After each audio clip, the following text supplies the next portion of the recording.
नमस्कार, मैं doctor Ajit Kumar, counsellor IGNOU और एसोसिएंट एसोसिएट प्रोफेसर समाजशास्त्र विभाग। पिछले लेक्चर में हम लोगों ने बीएसओसी पाठ्यक्रम पर चर्चा प्रारंभ की थी, जिसमें हम लोगों ने विविधता और एकता की बात की। हम लोगों ने सामाजिक परिवर्तन जो बदलता भारत है, उसके परिप्रेक्ष्य में बात की और इसके साथ ही साथ हम लोगों ने जनजातियों से संबंधित जो उनके उनकी प्रकृति और उनसे संबंधित जो चुनौतियाँ और समस्याएँ हैं, उस पर बात की थी। उसी संदर्भ में हम लोग सामाजिक वर्ग की तरफ बढ़े थे और उस लेक्चर में हम लोगों ने सामाजिक वर्ग को प्रारंभ किया था। मैं वहीं से अपनी बात को रखना चाहता हूँ। सर्वप्रथम हम बात करेंगे आज सामाजिक वर्ग की। सामाजिक वर्ग है क्या? तो आप सामाजिक वर्ग को कह सकते हैं कि जो एक समान हैसियत वाले लोगों की एक श्रेणी है। जैसे हम व्यावसायिक समूह की बात करें, हम जातीय समूह की बात करें, हम खान-पान संबंधी समूह की बात करें, इस तरह की जितनी भी समूह हैं, उनको जिनकी एक सामाजिक हैसियत होती है, उन्हें हम सामाजिक वर्ग की श्रेणी में रखते हैं। बहुत सारे समाजशास्त्रियों ने अपने-अपने तरीके से वर्ग को परिभाषित किया है। जैसे हम अगर कार्ल मार्क्स को देखें, तो वर्ग के अंतर्गत वो उस वर्ग का आधार आर्थिक संरचना को बताते हैं और उस आर्थिक संरचना में एक पूंजीपति वर्ग है, एक श्रमिक वर्ग है या दूसरी शब्दों में अगर ये कहें कि एक हैव्स है, एक के पास है और एक के पास कुछ नहीं है, हैव्स नॉट।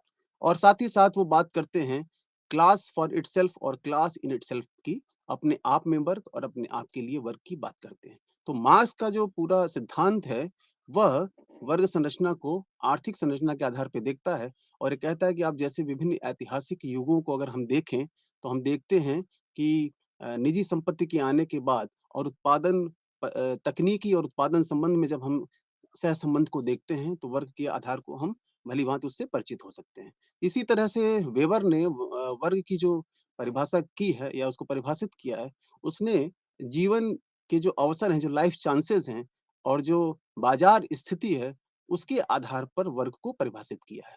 तो ऐसे अगर हम देखें, तो वर्ग कह सकते हैं कि ऐसे समूह जिनके सदस्यों में एक समानता हो, एक वैचारिक समानता हो, एक तरह की समानता हो, एक प्रकार की चेतना हो, जैसी चेतना की बात अपने आप के लिए वर्ग और अपने आप में वर्ग के अंतर्गत कार्ल मार्क्स ने बात की थी। हम ये भी कह सकते हैं कि अगर हम सामाजिक वर्ग की बात कर रहे हैं, तो ये कहें कि कहीं न कहीं उन वर्गों के सदस्यों में रुचियों और व्यवहारों में अगर समानता है, तो वह एक तरह की स्थिति को अभिव्यक्त करते हैं। साथ ही साथ हम ये भी देखें कि वर्ग जो है, वो यूँ कहें कि एक अंतः समूह का निर्माण करते हैं। उसके सदस्य आपस में एक अंतःक्रिया करते हैं, एक समान चेतना रखते हैं और एक समानता की भावना रखते हैं। इसके आधार पर हम सामाजिक वर्ग को परिभाषित कर सकते हैं। साथ ही साथ अगर वर्ग को हम ये कहें कि उनकी अपनी एक जीवन यापन विधि है, तो ये भी बहुत तर्कसंगत होगा। अब हम यहाँ पर अ, देखेंगे कि जो सामाजिक वर्ग है, जो विभिन्न वर्गों की बात हम लोगों ने भारतीय परिप्रेक्ष्य में देखा, उस भारतीय परिप्रेक्ष्य में जो ब्रिटिश काल था, जो ब्रिटिश शासन था, उस संदर्भ में अगर हम देखें, तो बहुत सारे वर्ग नए निकल कर के आए। ऐसा नहीं है कि वर्ग पूरी तरीके से सारे वर्ग ही ब्रिटिश शासन काल में आए हों। प्राग ब्रिटिश भारत में भी वर्ग थे, लेकिन उतनी संख्या में या उस तरह के नहीं थे, जितना हमें ब्रिटिश भारत में देखने को मिलता है। अब ब्रिटिश भारत में देखने में अगर हम देखें और उसको परिभाषित करें, अगर उसको समझने का प्रयास करें, तो बहुत सारे नए वर्ग हम वहाँ पर देखेंगे। जैसे हम कृषि क्षेत्र में देखिए एक परिवर्तन आया।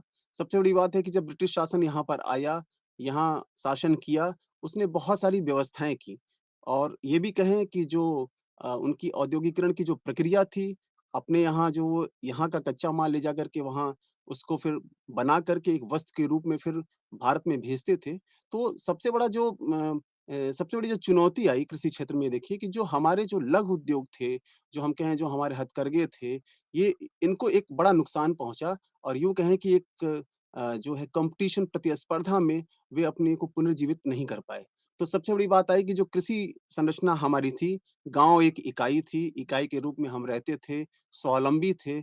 उस स्वावलंबिता पर एक कुठाराघात, एक चोट पहुँचाई और कह सकते हैं कि इसने एक तरह से कृषि समाज में एक परिवर्तन लाया। परिवर्तन यूँ कहें कि बेरोज़गारी बढ़ी, जो उसमें काम करने वाले लोग थे, उनके सामने नई चुनौतियाँ पैदा हुईं और नए रोज़गार के अवसर की तरफ बढ़े।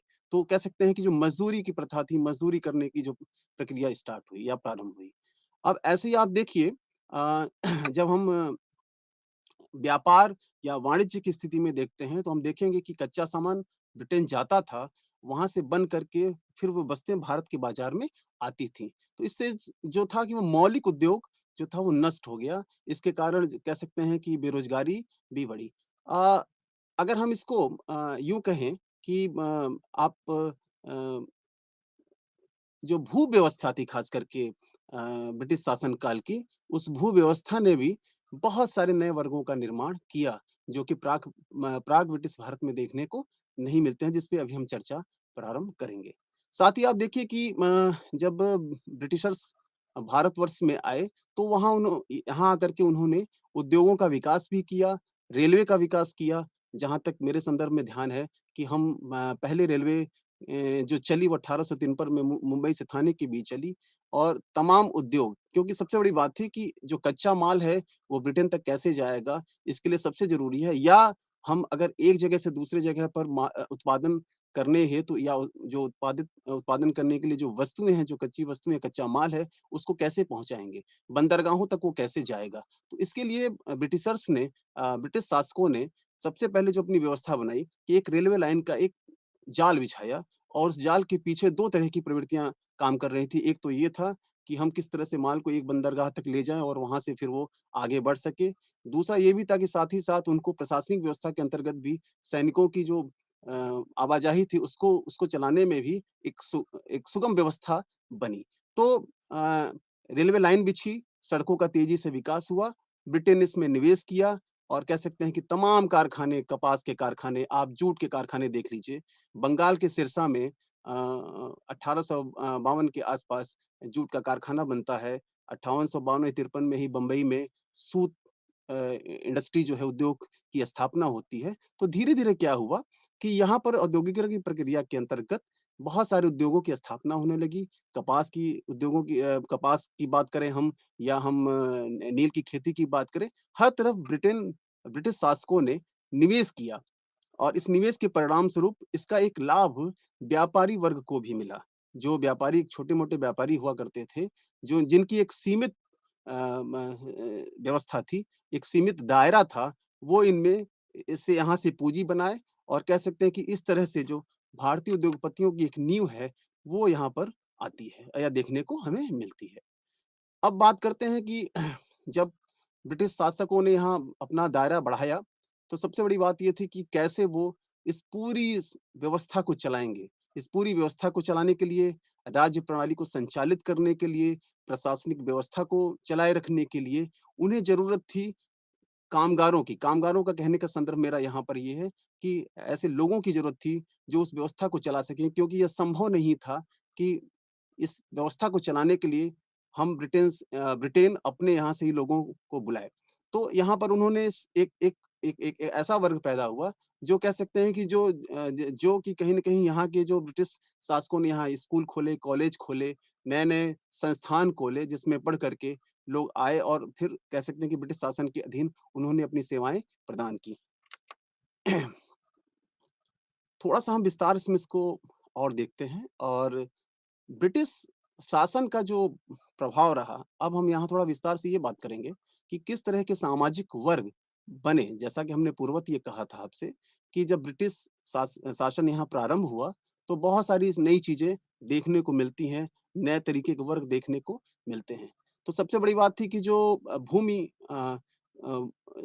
व्यवस्था का जो स्वरूप था, वो उसके परिवर्तन से कुछ नए वर्ग सामने आते हैं। जैसे हम उदाहरण के तौर पे कहें जमींदार की बात करते हैं, साहूकार की बात करते हैं, अमीर किसानों की बात करते हैं, मध्यम वर्गीय किसानों की बात करते हैं, निम्न किसानों की बात करते हैं, जोतदार हमें दिखाई देते हैं, बटाईदार हमें दिखाई देते हैं, कृषि मज़दूर हमें दिखाई देते हैं, कारीगर हमें दिखाई देते हैं। ये ऐसे वर्ग रहे जो कह सकते हैं कि ग्रामीण भारत में ब्रिटिश शासन व्यवस्था का एक परिणाम स्वरूप देखने को हमें मिलता है। अ, हमने आपसे कहा कि जमींदारी वर्ग। या जो जमींदार थे, ये आए कहाँ से? क्योंकि आपको प्राग ब्रिटिश भारत में ये देखने को नहीं मिलेंगे। जमींदारी व्यवस्था जो थी, जिसको हम कह सकते हैं कि सबसे पहले लॉर्ड कॉर्नवालिस ने इसको प्रारंभ किया। परमानेंट सेटलमेंट एक्ट जिसको हम कहते हैं अस्थायी बंदोबस्त या जमींदारी व्यवस्था 1793 में उसने लागू की थी इसको। और इसने क्या किया कि एक जो व्यवस्था थी, जो उस व्यवस्था को परिवर्तित किया। इसके पहले हम कह सकते हैं कि ठेके व्यवस्था थी कि हम बहुत सारे गाँव के समूह बना करके और एक नीलामी कर देते थे कर के लिए कि वो एक एक एक व्यक्ति वो उसको करेगा, नीलाम करेगा और वो जो कर होगा, वो कर एकत्रित करके शासन तक पहुँचाएगा, शासक तक पहुँचाएगा। तो सबसे बड़े यहाँ चेंज हुआ, कॉर्नवालिस ने ये कहा कि अब एक ज़मींदारी व्यवस्था लाते हैं। कर के लिए उन्होंने सीधे हम कह सकते हैं कि किसानों की बजाय एक ऐसे वर्ग को पैदा किया, एक वैसे वर्ग को स्थापित किया जिसका काम था कि वो कर वसूल करके ब्रिटिश शासकों तक उसको पहुँचाए। तो इसमें आप देखिए कि जो है सबसे बड़ी बात ये थी कि जो जमींदार थे, जमींदारों ने कर वसूलना शुरू किया और जमींदारों के पास कह सकते हैं कि 1/10 या 1/11वाँ हिस्सा जो कर का हुआ करता था, वो जमींदार अपने पास रखते थे और बाकी जो जितना भी कर था, वो अंग्रेज़ों के पास जाता था। पहली चीज़ तो ये। दूसरी चीज़ ये है कि इसमें जो है अगर परिक्षेत्र की बात करें या क्षेत्र की बात करें, तो यहाँ पर आप देखिए कि जो जमींदारी व्यवस्था रही और जिस हम अस्थायी बंदोबस्त जमींदारी व्यवस्था की जो कॉर्नवालिस की बात करते हैं, वो करीब-करीब जो अंग्रेज आधिपत्य था भारत में, उसका 19% के आसपास ये व्यवस्था लागू होती है। ये बंगाल में देखने को मिली, बिहार में, उड़ीसा में, उत्तर प्रदेश में, खास करके बनारस में और कहीं के उत्तरी कर्नाटका में भी ये देखने को मिला।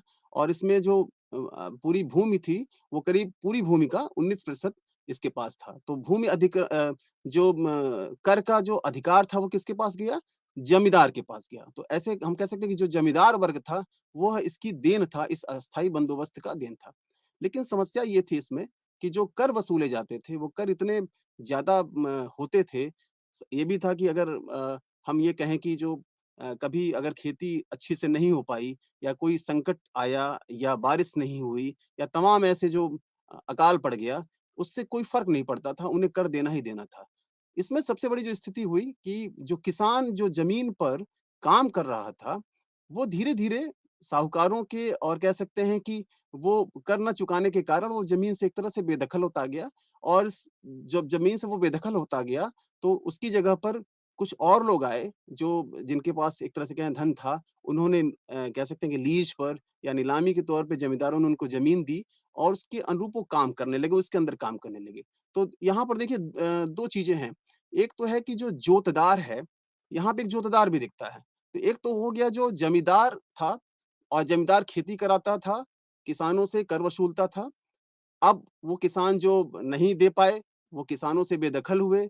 अब जो लीज़ पर किसान या जिसने दूसरे ने अगर किसी ने लिया, जिसके पास वो धन दे कर के वो प्राप्त करता था, तो वो फिर जो है जोतदारों से यानी जो जुताई का काम करते थे वो कराते थे। कहीं-कहीं पे ज उप जोतदार भी आपको देखने मिलते हैं कि जो जोतदार भी अपने अधीन कुछ लोगों को रख लेते थे जिनको हम बटाईदार के रूप में भी रखते हैं, तो वो भी काम करते थे।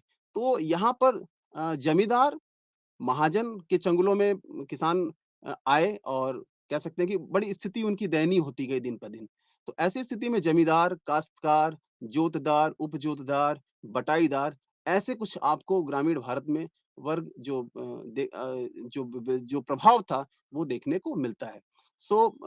अगर इसको हम थोड़ा-सा सारांश रूप में कहें तो जो अस्थायी बंदोबस्त कॉर्नवालिस की जो व्यवस्था थी वो बिहार, उड़ीसा, उत्तर प्रदेश, बनारस के भागों पर नियंत्रित थी और यहाँ पर अंग्रेज जो है करीब जो संपूर्ण अंग्रेजी साम्राज्य था उसको 19% ये कवर करता था।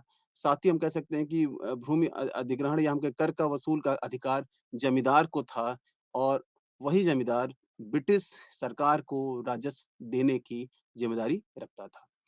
अब एक और जो व्यवस्था आई इसमें एक चीज़ और देखिए कि इसमें भी कई तरीके के किसान आए। जब हम रैयतवारी की व्यवस्था बात करते हैं, जैसे टॉमस मुन्नो रीड ने प्रारंभ किया था बम्बई, मद्रास और असम के इलाकों में और ये करीब आप देखिए कि भारत का जो अंग्रेजी भारत का जो पूरा परिक्षेत्र है, उसमें करीब 55% के आस-पास ये विस्तारित था। और रैयत का मतलब एक तरह से आप कहिए इसको किसान। तो जब जब जमींदारी व्यवस्था एक तरह से बहुत सफल नहीं हुई, तो उसकी जगह पर रैयतवाड़ी व्यवस्था को भी लागू किया गया और ये इसमें किया गया कि हम सीधे जो कर है, वो किससे लेंगे? किसानों से लेंगे। तो किसानों से कर लेकर के सीधे वो अंग्रेज़ों तक या ब्रिटिश शासकों तक पहुँचता था। इसमें भी कमियाँ थी क्योंकि कर की मात्रा इसमें बहुत ज़्यादा थी। करीब कहा जाता है कि 33 से 55% के आस-पास कर देते थे। इसके कारण भी धीरे-धीरे क्या हुआ कि जो परिस्थितियाँ कह सकते हैं कि किसानों की एक ज़मींदारी व्यवस्था या अस्थायी बंदोबस्त में भी देखने को मिली, उसी तरह की कुछ ऐसी व्यवस्था यहाँ पर भी मिली कि जब कर नहीं चुका पाता था किसान, तो वो ज़मीन महाजनों के या किसी के पास गिरवी रख देता था या उस पर कह लें कि उसका एकाधिकार समाप्त हो जाता था। तो धीरे-धीरे जो किसान किसान भी इसमें भी कई तरह के हो गए। जो मजबूत रहे उसको हम कह सकते हैं कि एक जो है अमीर किसान रहा, एक मध्यम वर्गीय किसान रहा, एक निम्न वर्गीय किसान रहा। तो एक किसान ऐसा था जो जिसके पास खेती थी वो खेती करवाता था, मज़दूरों को रख कर के और नवीनतम तकनीकियों के माध्यम से कराता था। कुछ ऐसे मध्यम वर्गीय किसान थे जिनके पास ज़मीन तो थी, लेकिन दायरा उतना बड़ा नहीं था, तो मिल कर के पूरे परिवार एक तरह से मिल कर के उस पे काम करता था, उत्पादन करता था। एक गरीब किसान था जिसके पास नहीं ज़मीन थी, तो वो इनके अधीन काम करता था। तो यहीं पर आप एक चीज़ और भी देखिए कि जो हम बात करें कृषि मज़दूरों की, तो कृषि मज़दूर भी 3 तरीके के देखने को आपको मिलते हैं। एक तो किसी कृषि मज़दूर जिनके पास अगर संपत्ति है, तो भी वो संपत्ति इतनी नहीं है कि वो जीविकोपार्जन पूरी तरीके से कर सकें, तो कृषि मज़दूरी का काम करते थे। कुछ और भी ऐसे ही किसान थे जो जिनके पास ज़मीन थी ही नहीं, तो वो दूसरे किसानों पे बड़े किसानों के यहाँ वो भी काम करते थे। और तीसरा जो था जो एक तरीके से कि बहुत ही गरीब किसान थे, जिनको हम कह सकते हैं कि कृषक थे, जो जिसमें हम कह सकते हैं बँधुआ मज़दूर यानी वो बहुत बड़े सामंतों के यहाँ या ज़मींदारों के यहाँ या बड़े किसानों के यहाँ एक बँधुआ मज़दूरी के रूप में काम करते थे। 76 में जब बँधुआ मज़दूरी प्रथा समाप्त हुई, तो परिवर्तन तो आया, लेकिन अगर हम ये कहें कि बहुत बड़ा व्यापक परिवर्तन आ गया, कह सकते हैं कि बाल मज़दूरी पूरी तरह से अगर समाप्त हो गई हो, तो ऐसा नहीं है। उनकी कुछ ऐसी परिस्थितियाँ थीं, उनकी सीमाएँ इतनी थीं, उनकी आवश्यकताएँ इतनी थीं, उनकी आजीविका के साधन चूँकि उनके पास उपलब्ध उतने नहीं थे, इसलिए वह उनकी एक तरह से मजबूरी थी कि वह बंधुआ मज़दूर के रूप में काम करें। तो ऐसे जो व्यवस्थाएँ थी वो हमको देखने को मिलती हैं। इसी तरह से महलवाड़ी व्यवस्था भी आई और हॉल मैकेंज़ी ने इसको लागू किया था और ये उत्तर प्रदेश जो आपका मध्य प्रांत है, जो पंजाब है, वहाँ पर ये व्यवस्था देखने को मिली। महलवाड़ी का मतलब समूचा ग्राम हम कह लें कि एक महल के रूप में, यानी यहाँ पर जो है एक मुखिया निर्धारित कर दिया गया, जो कि कर वसूलेगा। कहीं-कहीं पर आप नंबरदार भी मिलते हैं, जो नंबरदार शब्द का हम प्रयोग करते हैं। तो यहाँ पर कर एक तरफ जमींदारी व्यवस्था में देखिए जमींदार जो है वो कर वसूलता है, रैयत में हम किसानों के माध्यम से कर प्राप्त किया जाता है। तीसरा अब है कि एक बना दिया गया महल, महाल टाइप यानी हम कहें कि इसको समूचा ग्राम एक मुखिया को निर्धारित कर देता था। कहीं-कहीं पर जैसा हमने बताया कि नंबरदार हुआ करते थे, उनको निर्धारित कर दिया गया और वो कर को वसूल करके अंग्रेज़ों तक पहुँचाते थे। लेकिन जो कमियाँ या जो चुनौतियाँ या जो समस्याएँ हम जमींदारी व्यवस्था में कर के कर का जो हाई टैक्सेस जिसको हम कह सकते हैं, इतना ज़्यादा था अधिकतम टैक्स कि जिसकी वजह से किसान बहुत दिनों तक उस पर खेती करने के लायक नहीं रहा। तो रैयतवाड़ी व्यवस्था हो चाहे म हम क्या जमींदारी व्यवस्था की बात करें या हम महलवाड़ी व्यवस्था की बात करें, ये जो इसका जो क्षेत्र था, परिक्षेत्र जो था, वो कह सकते हैं कि करीब संपूर्ण भारत का 30% जगहों पर ये लागू हुआ। जिसमें हमने पहले आपको बताया कि उत्तर प्रदेश और जो मध्य प्रांत था हमारा, जो पंजाब था, वो जो एरिया था, एरिया था उसको ये वहाँ तक ये विस्तारित था। तो एक तरह से जो महलवाड़ी व्यवस्था थी, वो भूमि पर एक अधिकार जो है या भूमि पर अधिकार किसका है? महाल का या गाँव का या मुखिया का या नंबरदार का। तो और सीधे ये गाँव के जो मुखिया हुआ करते थे, वो सीधे कर अंग्रेज़ों तक उसको पहुँचाते थे। तो इसके कारण देखिए बहुत सारी चीज़ें जैसे हम कह सकते हैं कि जो हमारी पारंपरिक अर्थव्यवस्था थी, वो उसका विघटन एक तरह से हुआ। कृषकों में दरिद्रता पैदा हुई जिसकी बात हम लोगों ने अभी आपसे की है और साथ ही हम कह सकते हैं एक ठहराव भी आया। कह सकते हैं कि किसानों की स्थिति दयनीय हुई और कृषि का एक तरह से आगे चल कर के वाणिज्यीकरण भी होने लगा। तो ये जो गाँव में ख़ास करके जब हम बात करते हैं जमींदारी व्यवस्था या रैयतवाड़ी व्यवस्था या महलवाड़ी व्यवस्था, ये ग्रामीण भारत में जो सामाजिक वर्ग थे, उसको दर्शाता है। अब हम बात करेंगे एक तरफ जब हमने आपसे कहा कि ग्रामीण भारत में जो सामाजिक वर्ग पर जो प्रभाव अंग्रेजी शासन का देखने को मिलता है, साथ ही साथ आप ये ये भी देखिए कि 2 तरीके का के भारत के अंतर्गत हम चीज़ें देखते हैं। एक तो हमारा जो ग्रामीण परिप्रेक्ष्य है, इसको हम ग्रामीण भारत बोलते हैं। दूसरा हम नगरीय परिप्रेक्ष्य में अगर देखें, नगरीय भारत को देखें, तो इस शासन का वहाँ भी प्रभाव पड़ा। वहाँ भी वर्गों की जो हम संकल्पना करते हैं, नए-नए वर्गों की जो हम बात करते हैं, वो आते हैं। अब इसमें बहुत सारी चीज़ें हैं, जैसे हम पूँजीपति वर्ग की बात करते हैं। तो आप देखिए कि जो व्यापारी हुआ करते थे, मध्यकालीन युग में भी व्यापारी थे, सर्राफ भी थे, लेकिन वो कह सकते हैं कि जो वस्तु एक अपने आप में कमोडिटी नहीं थी, पाड़े नहीं थी वो।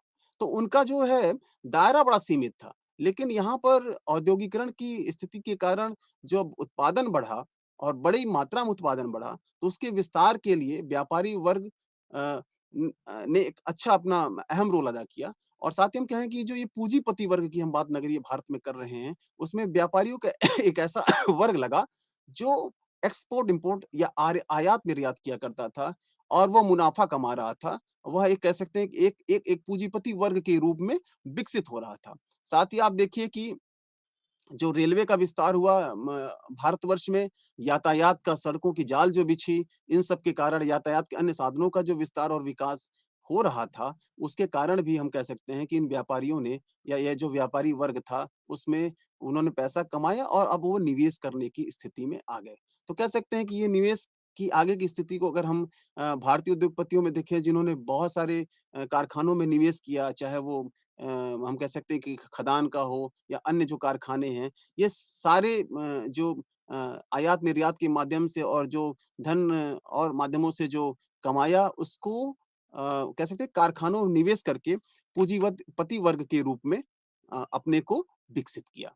हालाँकि जो भारतीय पूँजीपति की बात करें उस दौरान की और ब्रिटिश पूँजीपति की अगर हम बात करें, तो दोनों में अंत अंतर इस बात का था कि पूँजीपति वर्ग तो विकसित हो रहा था, लेकिन ब्रिटिश जो शासन थे उसकी कुछ ऐसी नीतियाँ थीं कि हम कह सकते हैं कि वो कहीं न कहीं ब्रिटिश उद्योगपतियों और भारतीय उद्योगपतियों के बीच एक उच्चता और अधीनता की स्थिति को पैदा किए हुए था। यानी किसी भी स्थिति में हम कह सकते हैं कि भारतीय उद्योगपति ने ऐसा उन्होंने नियम बना दिया, ऐसी ऐसी संस्थाएँ विकसित कर दी, ऐसा माध्यम बना दिया, जिसमें भारतीय उद्योगपति कभी भी ब्रिटिश उद्योगपतियों की बराबरी नहीं कर सकते थे। आप इसी दौरान आप देखिए कि धीरे-धीरे क्या हुआ कि ये जो उद्योगपति हुआ करते थे, ये फिर जब स्वाधीनता आंदोलन हुआ, उसमें सहयोग किया, एक अपना संगठन खड़ा किया और आगे इन्होंने ये इस स्वरूप को भी लेके चला कि आगे हम जब भी भारत आज़ाद होगा, तो उसके बाद भी अगर हम देखें, तो इन पूँजीपति वर्गों ने एक अच्छा भारत के निर्माण में अपना योगदान दिया। तो इस तरह से आप पूँजीपति वर्ग कहें या वाणिज्यिक वर्ग कहें, आप वस्त्र उद्योग को देख लीजिए, आप कागज़ उद्योग को देख लीजिए, आप इस्पात उद्योग को देख लीजिए। यहाँ पर ये पूँजीपति वर्ग या जो वाणिज्यिक वर्ग था, इनका विकास हुआ। 2 तरीके के क्षेत्र भी थे, एक सार्वजनिक क्षेत्र जो हम कह सकते हैं कि सरकार के नियंत्रण में है और एक निजी क्षेत्र जो हम कह सकते हैं कि जिस पे सरकार का नियंत्रण एक तरह से नहीं है। निजी क्षेत्र में भी 2 तरीके के क्षेत्र देखने को आपको मिलेंगे। एक निजी क्षेत्र में एक व्यक्ति ही मालिक हो और एक निजी क्षेत्र आपको वहाँ भी मिलेगा, जहाँ पर निजी व्यक्तियों का एक समूह उसको संचालित करता है। और हम सभी जानते हैं कि उदारीकरण की अर्थव्यवस्था जो 1991 में भारतवर्ष में प्रारंभ हुई, उसके बाद आप देखिए तो इस निजी क्षेत्र का भी योगदान भारत के जीडीपी में एक बहुत बड़ा योगदान है। तो ये तो रहा कि जो हम बात कर रहे थे कि जो हमारे यहाँ वाणिज्यिक या जो हमारे यहाँ जो पूँजीपति वर्ग था, इसी के साथ कुछ व्यावसायिक वर्ग भी बने। हमने पूर्वत में आपसे कहा कि जब यहाँ ब्रिटिश शासक आए और जब उन्होंने यहाँ शासन करना था, तो शासन करने के लिए व्यक्तियों की भी आवश्यकता थी। राज्य की जो व्यवस्था थी, वो कैसे चलेगी, प्रशासनिक व्यवस्था को कैसे संचालित किया जाएगा, इसके लिए उन्होंने यहाँ पर शिक्षा प्रणाली और अन्य संस्थाओं का विकास किया। और इसके कारण जो कह सकते हैं कि व्यावसायिक वर्ग की उत्पत्ति होती है। बहुत सारे नए व्यावसायिक वर्ग निकल कर के नगरीय भारत में या भारतवर्ष में ब्रिटिश शासन के कारण देखने को मिलते हैं। जैसे हम डॉक्टर की बात करें, शिक्षक की बात करें, इंजीनियर की बात करें, औद्योगिक जो विशेषज्ञ हैं, पत्रकार की बात करें और ऐसे बहुत सारे वर्ग निकले, जो कहीं न कहीं उस दौरान एक नए वर्ग के रूप में अवतरे उद्दीत हुए और साथ ही साथ कह सकते हैं कि आगे भी हम देखें कि इनका स्वाधीनता के पश्चात अ, आज़ाद होने के पश्चात इन व्यावसायिक वर्गों का देश के निर्माण में एक महत्वपूर्ण योगदान रहता है। तो आप ये भी कह सकते हैं कि जो व्यावसायिक वर्ग है, ये कहीं न कहीं जो ब्रिटिश शासन की जो नीतियाँ थी और जो अपने शासन व्यवस्था को सुचारू रूप से जो चलाने के लिए उन्होंने एक नए वर्ग को उत्पन्न किया और उसको आगे बढ़ाया, जिसमें डॉक्टर, शिक्षक, इंजीनियर वकील इस तरह के बहुत सारे विशेषज्ञ आए और उन्होंने काम किया। हाँ, ये बात अलग है कि बाद में अगर आप देखिए तो सामाजिक असमानता तो इनके बीच भी थी। कुछ कुशल थे जो कह सकते हैं कि जिनके पास रोज़गार के अच्छे अवसर उपलब्ध थे, अच्छा वेतन उसके पास उनके पास उपलब्ध था। साथ ही आप देखिए तो बहुत ऐसे मिलेंगे जिनके पास उतना अच्छा वेतन, उतना अच्छी कुशलता नहीं थी। लेकिन हम कह सकते हैं कि यह एक व्यावसायिक वर्ग कहीं न कहीं उनकी देन है।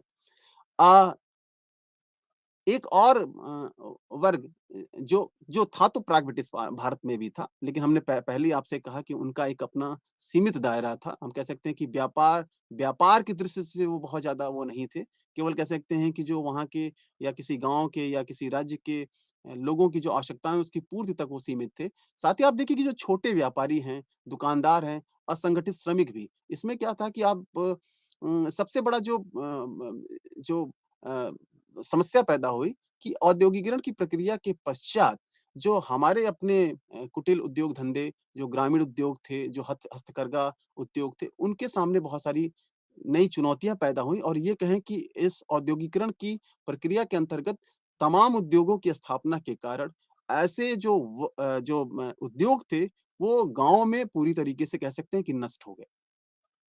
औद्योगिकरण आया और औद्योगिकरण के कारण नगरीकरण आया। नगरों में लोगों का जो प्रवसन प्रारंभ हुआ, तो शहरों के विकास के कारण अब क्या था कि जब उत्पादन बढ़ा, औद्योगिकरण आया, नगरीकरण आया, उत्पादन का विस्तार हुआ। तो उस उत्पादन के विस्तार में एक उत्पादन की इकाई है और एक उपभोक्ता है। तो उत्पादन हो रहा है कारखाने में, कहाँ तक जाना है उसको? उपभोक्ता तक जाना है। अब इस उत्पादन की इकाई को उपभोक्ता तक ले जाने के लिए एक कड़ी होनी चाहिए। तो जो ये व्यापारी थे, कहीं न कहीं ये जो दुकानदार थे, वो कड़ी का काम करते थे। दुकानदार उ उ और व्यापारी दुकान तक वस्तुओं को पहुँचाए और दुकान से उपभोक्ता तक पहुँचाने की एक तरह से ज़िम्मेदारी या कह लें किस तरह का एक एक जो वर्ग था, जिन्हें हम कह सकते हैं कि दुकानदार के रूप में हमें देखने को मिलता है।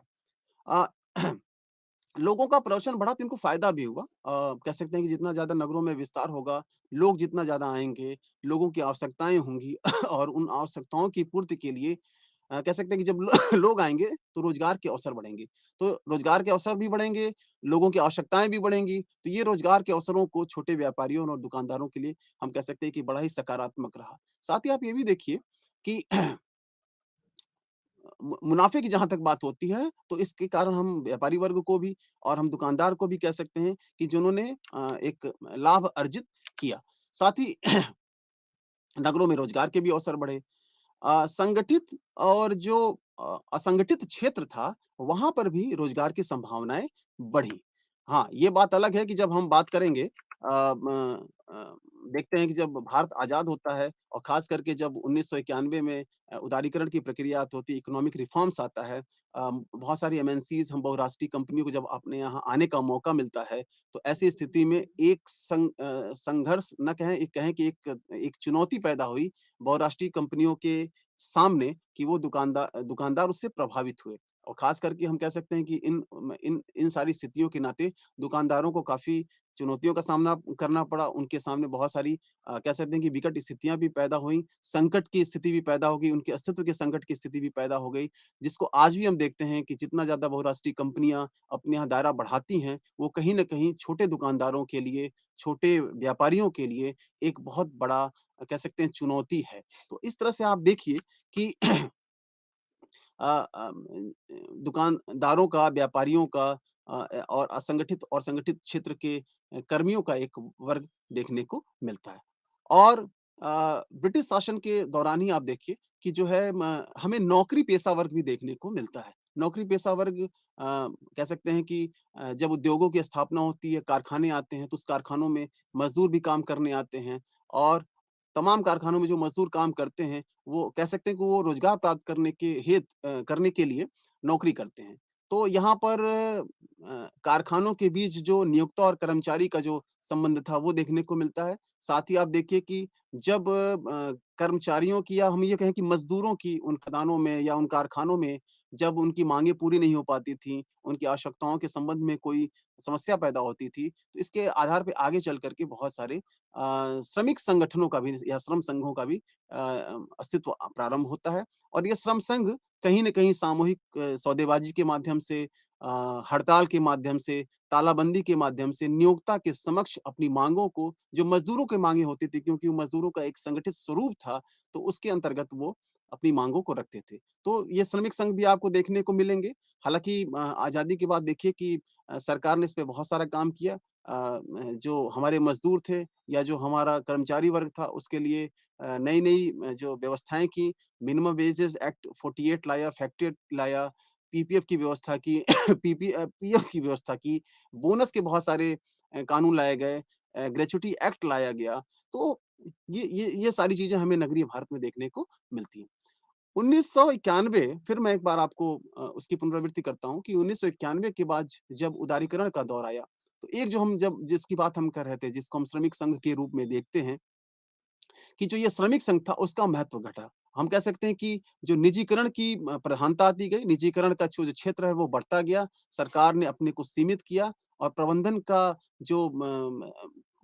का जो नियंत्रण है, वो बहुराष्ट्रीय कंपनियों में निजी हाथों में दिया गया। तो निजी हाथों में जो सबसे बड़ी बात थी कि कर्मचारी संघों का जो महत्व है, वो धीरे-धीरे कम होने लगा। तो हाँ, हालाँकि हम कह सकते हैं कि यहाँ पर भी संगठित और असंगठित क्षेत्रों में कुछ रोज़गार की समस्याएँ उत्पन्न हुई, लेकिन साथ ही जो एक बड़ा चैलेंज था, एक बड़ी चुनौती थी कि जो श्रमिक संघ खत्म होते गए, उसके कारण जो है लोगों की जो बातें हैं, उनको रखने का जो उनका अपना एक संगठन था, वो कहीं न कहीं धराशायी हुआ, कमज़ोर हुआ, जिसके कारण तमाम चुनौतियाँ उनके सामने पैदा हुई।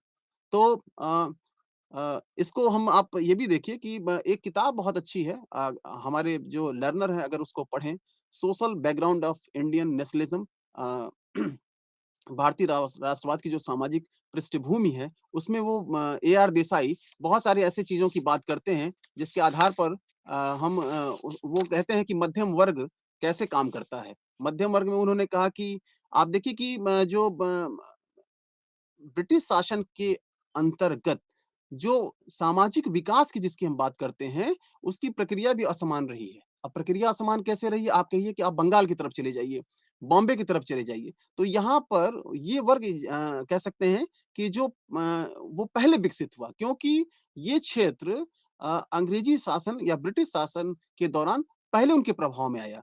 तो जो सामाजिक वर्गों के विकास की बात करें तो असमानता रही है, क्षेत्रगत असमानता रही है। आप बॉम्बे में हमने अभी आपसे कहा कि सूती वस्त्र का उद्योग बना, तो उससे से एक वर्ग वहाँ पर उसको फ़ायदा मिला। बंगाल में जूट इंडस्ट्रीज़ बनी, उससे अपने को उसको एक फ़ायदा मिला। तो ये अपनी किताब में ए.आर. देसाई ने इसे बड़ा स्पष्ट किया है और कहा है कि आप अगर हम नए सामाजिक वर्गों को देखें मिडल क्लास को न्यू मिडल क्लास को देखें, नव मध्य वर्ग को अगर देखें, तो वो जो है मध्यम वर्ग को देखें, तो वो असमान रहा है क्षेत्र के हिसाब से। जो पहले संपर्क में आया, वो पहले कह सकते हैं उसके प्रभाव में आने के कारण विकसित हुआ और जो बाद में आया, उसके कारण वो बाद में हुआ। अ, जमींदार की बात करिए, पट्टीदार की बात करिए, ये सारी चीज़ें आपको ये सारे सामाजिक वर्ग आप देखिए बंगाल में और जहाँ पर ये व्यवस्थाएँ रहीं, चाहे हम उसकी बात कर रहे थे अस्थायी बंदोबस्त की या महलवाड़ी या रैयतवाड़ी के बाद जो स्थितियाँ पैदा हुईं, उसमें आप देखने को मिलते हैं।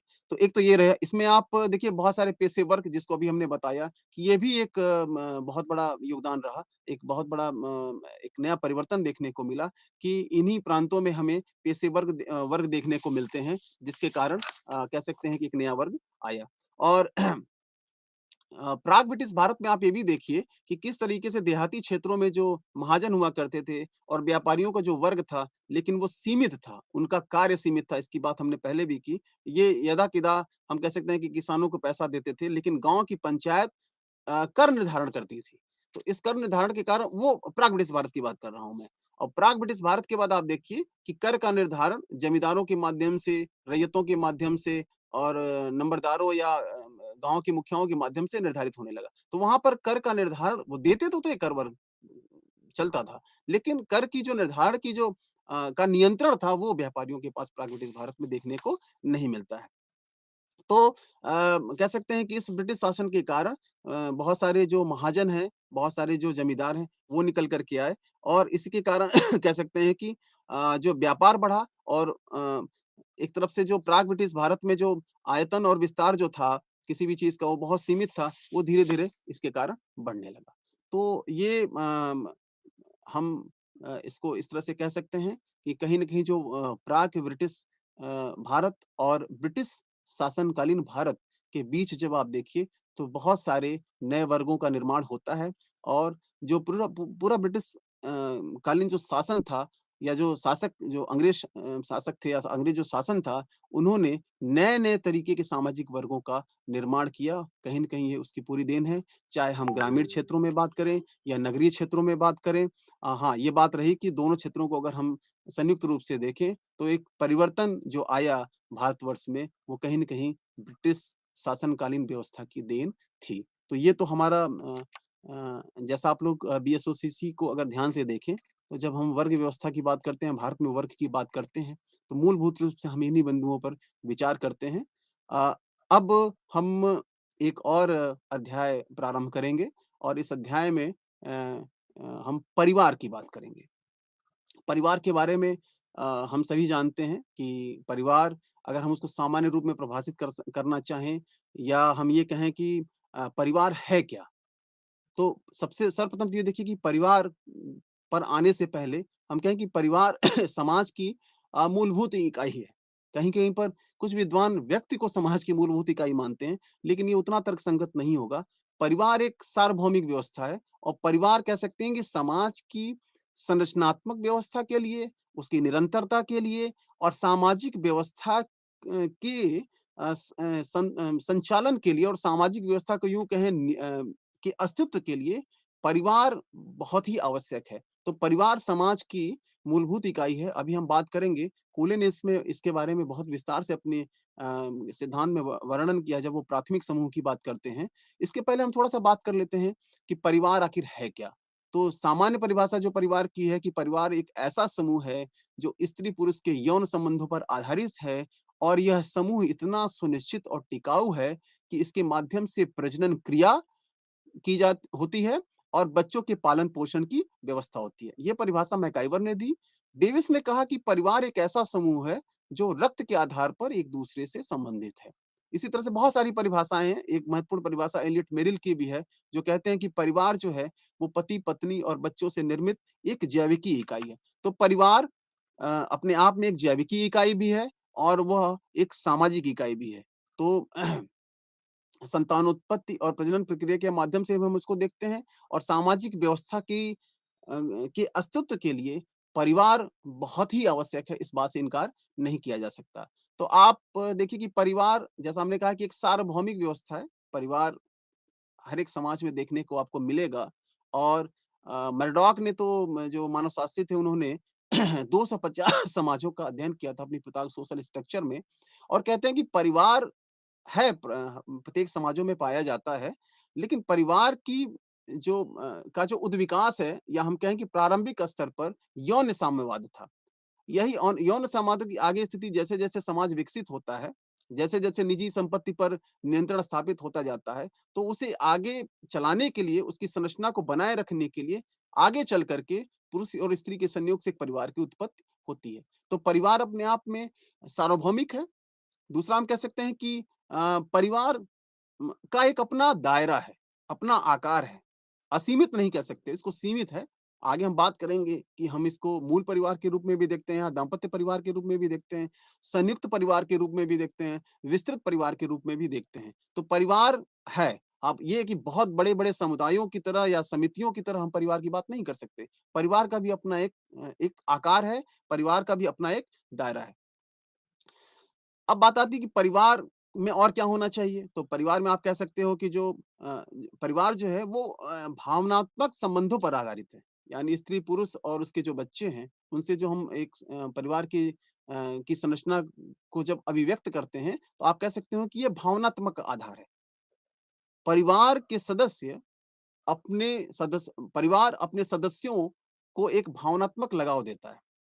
उन्हें उनके व्यवहारों को सिखाता है, उनको नियंत्रित करता है, सदस्यों के को सामाजिक नियंत्रण के माध्यम से समाज में रहने के योग्य बनाता है। क्या चीज़ें गलत हैं, कौन-सा आचरण खराब है, कैसे समाज में रहना चाहिए, कैसे एक समाज में एक व्यक्ति की कोई भी अभिव्यक्ति होगी, इन सभी को हम कह सकते हैं और साथ ही साथ आवश्यकता पड़ने पर अगर वो व्यक्ति उस परिवार के अंतर्गत किसी बात को लेकर के अगर वो परेशान है या उसे कोई समस्या है या इन तमाम चीज़ों पर कहीं न कहीं परिवार उसे सपोर्ट करता है। आप अक्सर देखिए जब हम आधुनिक समाज में देख रहे हैं, आज के परिप्रेक्ष्य में देख रहे हैं, तो ये भावनात्मक आधार बहुत महत्वपूर्ण हो जाता है। जब हम बहुत सारे इस तरह की पारिवारिक समस्याओं की बात करते हैं, तो कहीं न कहीं ये इस बात की तरफ इशारा करता है कि जो हमारा भावनात्मक आधार है, शायद वो उतना मजबूत नहीं रहा, जिसके कारण इस तरह की तमाम समस्याएँ देखने को मिलती हैं।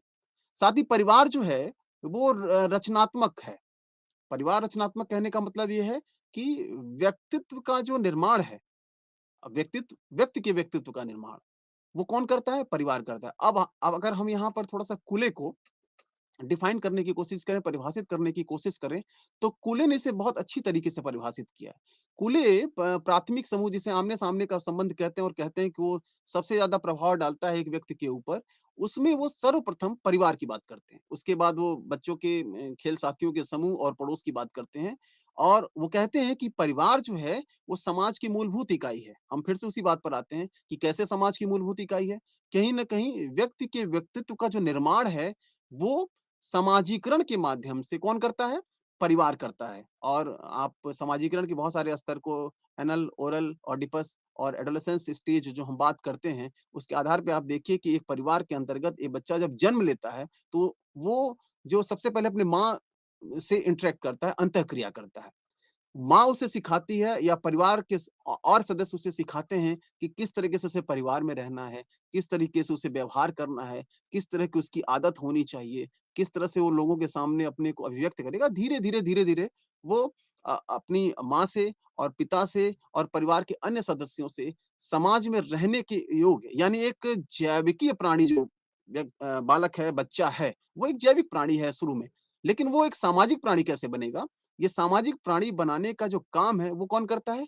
परिवार करता है। तो व्यक्ति के व्यक्तित्व का निर्माण, समाजीकरण का निर्माण, समाज में रहने अब जैसे हम कहें किसी को कि वो उसकी आदतें बड़ी खराब हैं, यानी बच्चों का बनना या बिगड़ना, सामाजिक व्यवहार के अनुरूप काम करना या ना करना, ये परिवार के उस रचनात्मक अभिव्यक्ति को प्रदर्शित करता है। अगर परिवार अ, अपने अपने समाजीकरण के माध्यम से सामाजिक व्यवहारों को, संस्कारों को, रीति-रिवाजों को, जीवन विधियों को अगर व्यक्ति को सिखा करके सिखा दे, तो उसी को जब हम किसी व्यक्ति को देखते हैं तो कहते हैं इसका व्यक्तित्व। व्यक्तित्व का मतलब हो गया कि उसका प्रेजेंटेशन समाज में वो कैसा है। ये जो व्यक्तित्व का निर्माण है, जो पर्सनैलिटी डेवलपमेंट जिसको हम कहते हैं, वो कहीं न कहीं परिवार उसकी सबसे महत्वपूर्ण इकाई है जो उसे प्रदान करती है। परिवार के अपने दायरे भी हैं, जैसा हमने पहले बताया, परिवार का अपना एक निवास स्थान भी है। और शुरू में जब हम लोगों ने परिभाषा दी थी, तो हमने उसमें परिवार में यौन संबंधों के नियंत्रण की बात की थी और इन यौन संबंधों के नियंत्रण के लिए विवाह नामक संस्था का की जो अवधारणा है, वो जुड़ी हुई है। यानी यौन संबंधों को नियंत्रित करेगा कौन? विवाह नामक संस्था। साथ ही परिवार में बहुत सारे सामाजिक नियम भी आपको देखने को मिलेंगे, चाहे वो वैवाहिक नियम को देख कर के जिसके हम विवाह नामक संस्था की बात कर रहे थे, उसके भी देखिए तमाम सारे नियम हैं, जो कहीं न कहीं कह सकते हैं कि समाज में संघर्ष की स्थिति को रोकते हैं। कॉन्फ्लिक्ट या संघर्ष कब पैदा होगा? जब समाज में सभी अपनी अपेक्षाओं को समाज की रीतियों के जब अनुरूप नहीं काम करेंगे। तो परिवार क्या है? वो नियंत्रण स्थापित करता है। व्यक्ति के उस सदस्य के व्यवहारों को नियंत्रित करता है। इस नियंत्रण के द्वारा वो कहीं न कहीं सामाजिक नियमों के माध्यम से एक सामाजिक व्यवस्था को बनाए रखने में योगदान देता है। आप अगर ये सोचिए कि सामाजिक व्यवस्था अगर हम कहें कि कोलैप्स कर जाए या हम यूँ कहें कि अगर सामाजिक व्यवस्था कहीं खतरे में पड़ जाए, तो उसका सबसे बड़ा कारण वहाँ पे ये होगा कि जब समाज अपने सदस्यों को नियंत्रित नहीं कर पाएगा, सदस्य अपना आचरण सामाजिक नियमों के अनुरूप नहीं करेंगे, वहाँ तक स्थिति तब पहुँचेगी जब परिवार कह सकते हैं कि कहीं न कहीं उस नियमों को सिखाने में, समाजीकरण की उस प्रक्रिया को प्रदान करने में अपनी महत्वपूर्ण भूमिका नहीं निभा पाया। तो कहीं न कहीं जो है परिवार की जो अपनी एक महत्वपूर्ण विशेषता है, उस उसके अंतर्गत तमाम चाहे वो खान-पान के नियम हो, चाहे वैवाहिक नियम हो या यौन संबंधी जो नियम हो, वो देखने को मिलते हैं। इसी तरह से परिवार अपने सदस्यों की आर्थिक हितों की भी पूर्ति करता है, उनका संरक्षण करता है, उनकी आजीविका के उपार्जन के हेतु एक कह सकते हैं कि एक संसाधन उपलब्ध कराता है और उसकी व्यवस्था करता है। साथ ही परिवार जो है वो के अंतर्गत सभी सदस्यों के अपने-अपने उत्तरदायित्व हैं, जो कि पारिवारिक संरचना के को नियंत्रित करने के अस्तित्व के लिए और उसको उस व्यवस्था को कायम रखने के लिए बहुत ही आवश्यक है। इसी प्रकार से परिवार के बहुत सारे फंक्शंस भी हैं। फंक्शंस का मतलब यहाँ पर ये है कि अगर हम प्रकार जिसकी बात करते हैं, प्रकार का तात्पर्य ये होता है कि हम अगर प्रकार को परिभाषित करें, तो कहें कि कोई भी इकाई संपूर्ण व्यवस्था के लिए जो अपना योगदान प्रदान करती है, सकारात्मक योगदान प्रदान करती है, उसे हम उस इकाई का फंक्शन कहते हैं। यानी सामाजिक व्यवस्था में जो भी इकाई है, वो सामाजिक व्यवस्था को बनाए रखने में योगदान जो दे, वो उसका प्रकार है। तो इसी तरह से परिवार भी देखिए क्या है, परिवार सामाजिक व्यवस्था को कायम रख रहा है। सामाजिक व्यवस्था को कायम कैसे रखेगा, सामाजिक व्यवस्था को संतुलित कैसे रखेगा, सामाजिक व्यवस्था को कैसे बनाए रखेगा, वो निर्भर करता है परिवार के सदस्यों को, परिवार जब उसका समाजीकरण करता है। तो परिवार अपने सदस्यों के माध्यम से या सामाजिक नियंत्रण के माध्यम से न केवल पारिवारिक संरचना को व्यवस्थित कर रहा है, बल्कि वह पूरी सामाजिक व्यवस्था को भी को भी व्यवस्थित कर रहा है। पूरी सामाजिक व्यवस्था उस परिवार के सदस्यों के आधार पर हम देख सकते हैं। तो परिवार जैविकीय हम कह सकते हैं कि जो हमारी आवश्यकता जो जैविकीय प्रकार हैं, उसकी पूर्ति करता है। आर्थिक जो है वो हम कह सकते हैं कि जो हम आर्थिक संरक्षण की बात करते हैं आर्थिक जो हमारे जो हित हैं उसकी बात करते हैं, वो सारी पूर्ति करता है। साथ ही परिवार का अपना एक मनोवैज्ञानिक पक्ष भी है। पार्सन्स कहता है कि परिवार कहीं न कहीं अपने मनोरंजनात्मक जो कार्य हैं, उससे मानसिक तनावों को कम करता है। परिवार समाजीकरण भी करता है, पूर्वत में हमने बात की, जब प्राथमिक समूह की बात कर रहे थे कि कैसे परिवार एक व्यक्ति जब एक परिवार एक एक सदस्य जब उस परिवार में जन्म लेता है, तो कैसे वो जैविक इकाई से सामाजिक इकाई बनता है, कैसे उसकी समाजीकरण की प्रक्रिया परिवार के सदस्य, माता-पिता और उसके अन्य सदस्य पूरी करते हैं। कहीं न कहीं ये इस बात की तरफ इशारा करता है या इंगित करता है कि समाजीकरण की प्रक्रिया कहीं न कहीं परिवार का एक अपना प्रकार है। सुरक्षा भी प्रदान करता है एक सुरक्षात्मक आवरण देता है परिवार अपने सदस्यों को और कहीं न कहीं जो अभी हम इतनी सारी बातें किए कि सामाजिक जो नियंत्रण है, वो भी कहीं न कहीं परिवार का एक महत्वपूर्ण प्रकार है क्योंकि अगर सामाजिक नियंत्रण नहीं होगा, तो सामाजिक नियंत्रण ना होने के नाते हम कह सकते हैं कि पारिवारिक व्यवस्था भी प्रभावित होगी और उसके साथ-साथ सामाजिक व्यवस्था भी प्रभावित होगी। आप सामाजिक विचलन देखिए क्या सामाजिक विचलन है कि जो समाज की जो अपेक्षाएँ हैं, समाज के जो अपेक्षित व्यवहार हैं, अगर व्यक्ति उसके अनुरूप काम ना करे, तो कह सकते हैं कि सामाजिक व्यवस्था जो है वो उसके सामने एक संकट की स्थिति पैदा होगी। तो सामाजिक अव्यवस्था का मतलब एक तरह से हो गया कि व्यक्ति विचलनकारी व्यवहार करे, यानी जो समाज की अपेक्षित व्यवहार हैं, समाज की जो अपेक्षाएँ हैं व्यक्ति से कि वो इस तरह का व्यवहार करेगा, अगर वो उस तरह का नहीं करता है तो विचलनकारी व्यवहार पैदा होता है। विचलनकारी व्यवहार के रूप में उसको देखते हैं और यही विचलन कारी व्यवहार हम कह सकते हैं सामाजिक व्यवस्था के लिए या हम दूसरे शब्दों में कहें जिसको हम सामाजिक विघटन कहते हैं, तो ये बहुत तर्कसंगत होगा और इसको हम इस आधार पे देख सकते हैं। अब हम बात करेंगे कि जो परिवार है, परिवार की बात हमने क्या है कि हम शुरुआत में देखें कि यौन स्वच्छंदता थी, उसके बाद से धीरे-धीरे जो निजी संपत्ति की अवधारणा आई और उसके बाद धीरे-धीरे स्त्री-पुरुष के कह सकते हैं कि एक साथ आने से और उनके प्रजनन क्रिया के माध्यम से बच्चों के पैदा होने की स्थिति से धीरे-धीरे परिवार की एक संकल्पना आती है। अ, एलएच मॉर्गन जो एक अमेरिकन मानवशास्त्री थे, उन्होंने परिवार के 5 तरीके के विकास की बात की कि परिवार हम किस-किस तरह से देखें परिवार को। उन्होंने कहा एक तो है शुरुआती दौर पे हम देखें, जिसको हम कहते हैं समरक्त परिवार। यहाँ पर पूरी तरह से यौन स्वच्छंदता थी, कोई नियंत्रण नहीं था, कोई एक संरचना उसकी नहीं थी। पॉलिनेशियन में खास करके हम इस तरह के यौन संबंधों को, यौन स्वच्छंदता की स्थिति को, यौन स्वतंत्रता की स्थिति को देखते हैं। तो पहला था समरक्त परिवार, दूसरा था समूह विवाह परिवार। यानी सभी समूह विवाह परिवार का मतलब होता है कि सभी भाई और कह सकते हैं कि दूसरे परिवार की सभी बहनों से जो विवाह के पश्चात जो परिवार बनता है, उसे हम कहते हैं सभी समूह विवाह परिवार। समूह विवाह का परिवार का मतलब सभी भाई दूसरे परिवार की सभी बहनों से आपस में विवाह हो जाए। एक और जो मार्गन ने बात की परिवार के विकास के अंतर्गत सिंडियास्मियन परिवार की बात की और सिंडियास्मियन परिवार जो था वो एक पुरुष का एक स्त्री के साथ विवाह के आधार पर था। साथ ही उस परिवार की सभी स्त्रियों के साथ यौन संबंध पुरुष स्थापित कर सकता था। आगे आता है पितृसत्तात्मक परिवार, जहाँ पर हम कह सकते हैं कि सत्ता का जो केंद्र है वो कौन है? पुरुष है। और इसमें हम एक पुरुष जो है वो कई स्त्रियों के साथ विवाह स्थापित कर सकता था या विवाह करता था। उसके बाद यानी समरक्त परिवार, समूह विवाह परिवार, सिंडियास्मियन फैमिली, पितृसत्तात्मक परिवार और एक विवाही परिवार यानी जिसमें हम एक विवाही परिवार से आप बिल्कुल स्पष्ट हो सकते हैं कि एक स्त्री का एक पुरुष के साथ विवाह। तो ये जो पारिवारिक उद्विकास है, ये पारिवारिक उद्विकास की प्रक्रिया जो है वो एल एच मॉर्गन ने इस आधार पर दी। तो ये तो रहा उद्विकासी आधार पे। हम अब अगर और बात करें फैमिली के प्रकार की, तो फैमिली के प्रकार को हम निवास के आधार पर, आकार के आधार पर और अन्य आधारों पर भी परिभाषित कर सकते हैं। आइए थोड़ा-थोड़ा सा इस पे हम नज़र डालें और इस पे इस दृष्टिगत हम देखें कि निवास स्थान के आधार पर भी हमें परिवार देखने को मिलते हैं और निवास स्थान के आधार पर 4 तरीके के परिवार आपको देखने को मिलेंगे। मातृस्थानीय परिवार, पितृस्थानीय परिवार, नव स्थानीय परिवार और मातुल स्थानीय परिवार, ये निवास के आधार पे मिलते हैं। थोड़ा-थोड़ा मैं इसको और भी परिभाषित कर देता हूँ। मातृ स्थानीय परिवार यानी पति अपने पत्नी के घर में रहता है। को बहुत सारी ऐसी जनजातियाँ हैं जिसमें इस तरह के परिवार देखने को मिलते हैं। पितृ स्थानीय परिवार जिसकी चर्चा मर्डॉक ने की है, जो हम कह सकते हैं कि पति के घर में जो रहते हैं, जो स्थान होता है वो पिता के घर में होता है। नव स्थानीय परिवार खास करके नगरीकरण की प्रक्रिया के बाद नगरों में इस तरह के परिवार अब आजकल देखने को मिलते हैं।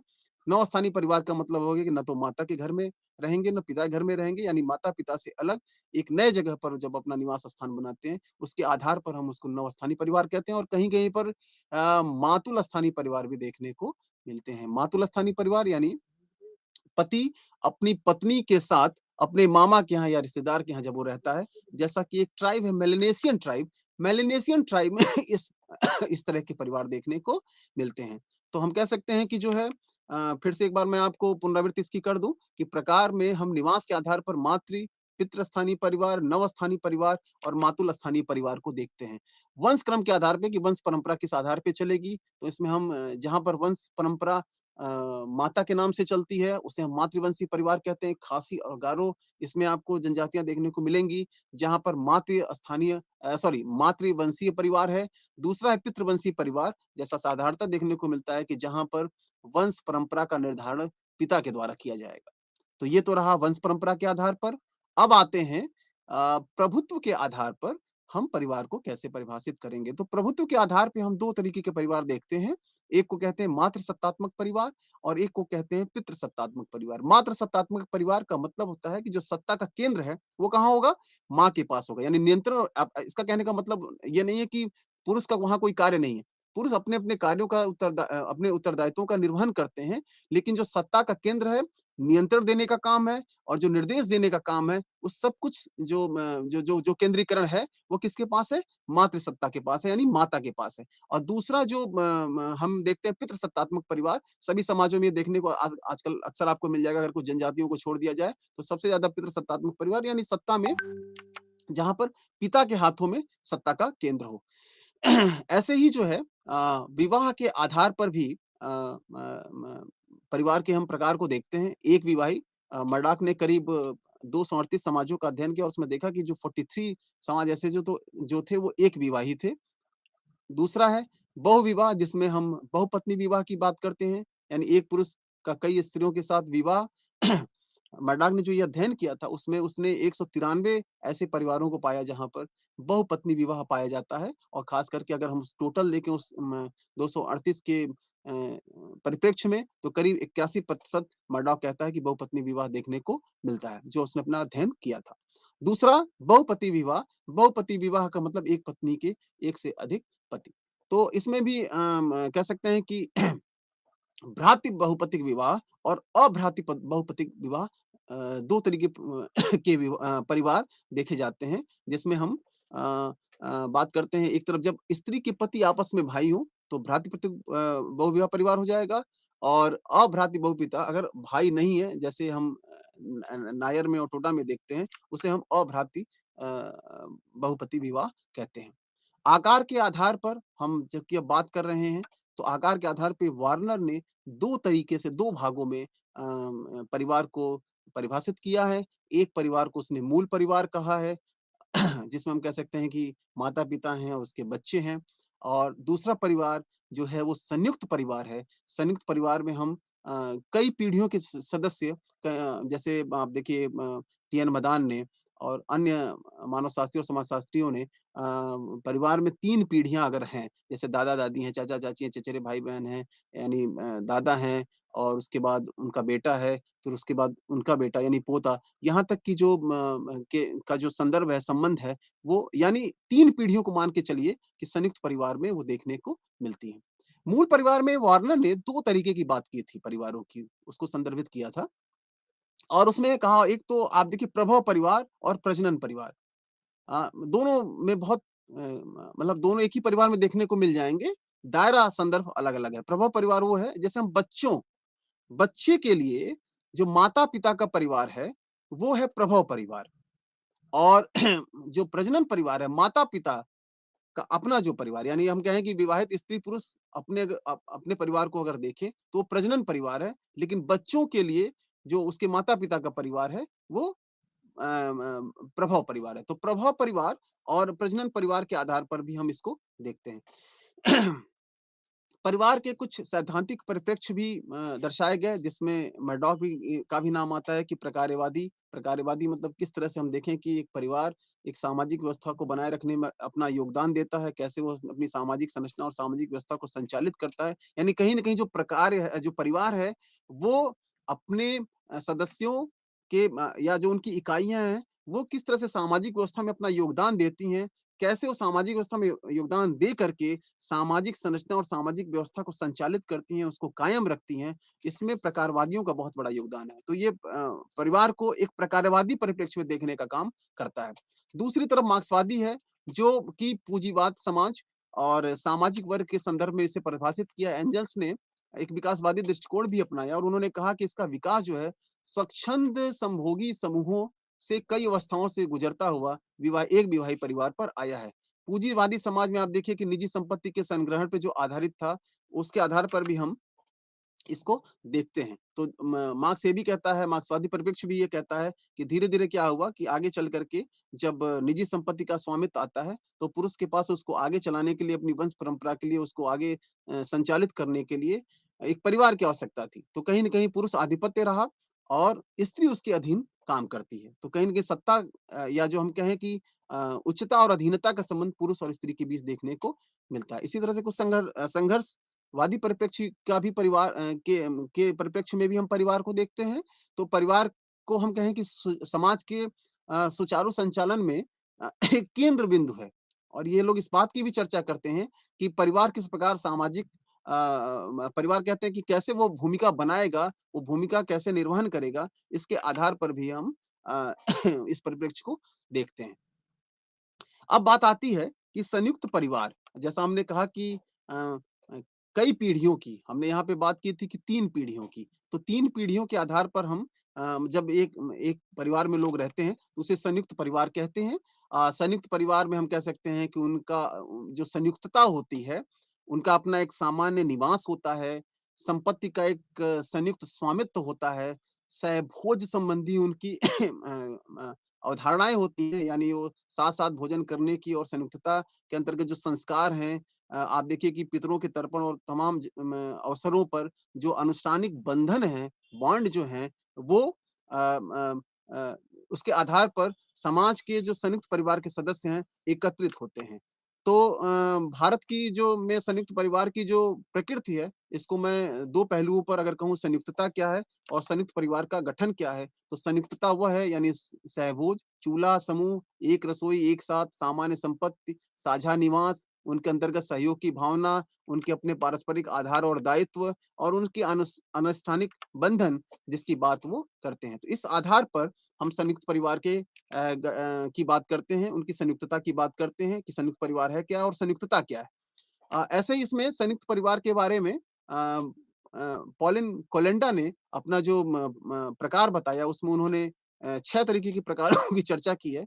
जिसमें समपार्श्विक संयुक्त परिवार, संपूरक समपार्श्विक संयुक्त परिवार, स्वशाखीय संयुक्त परिवार, अनुपूरित संयुक्त परिवार, वंश परंपरागत समपार्श्विक संयुक्त परिवार, अनुपूरित परंपरागत पार्श्विक संयुक्त परिवार, इसके बारे में चर्चा की है।